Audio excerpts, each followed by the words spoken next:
Inland waterways के sector में ease of doing business बढ़ाने के लिए पिछले 10 वर्षों में केंद्र सरकार द्वारा अनेक रिफॉर्म्स किए गए हैं। Modi government has taken a bold leap to transform India's transport sector by harnessing its inland waterways.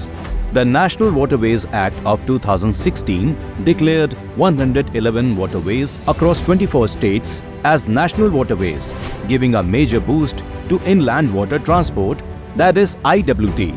By prioritizing the development of 26 viable waterways, Modi government aims to enhance connectivity, trade and regional growth.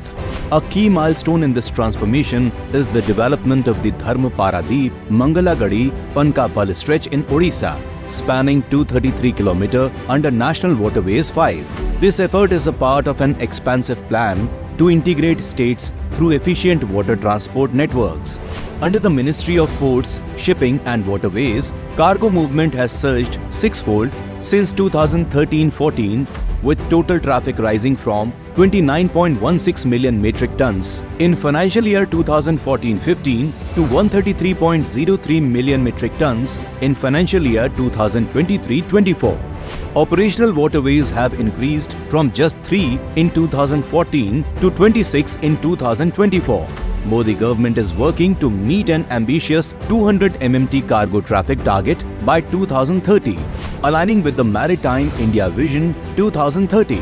Under the Maritime Amrit Kal Vision, a staggering 500 MMT cargo target has been set for 2047, showcasing a clear roadmap for sustained growth. PM Modi ji's commitment extends beyond cargo movement.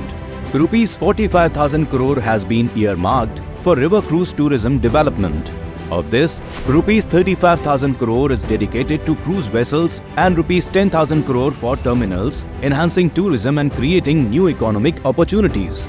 The flagship Jal Marg Vikas project for the Ganga Bhagirathi Hooghly river system further exemplifies this vision.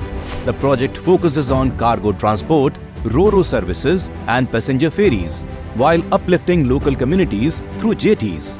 Under the leadership of PM Modi, India's waterways are being transformed into dynamic engines of economic growth. This historic push for inland water transport is connecting states, spurring commerce and bringing prosperity to millions.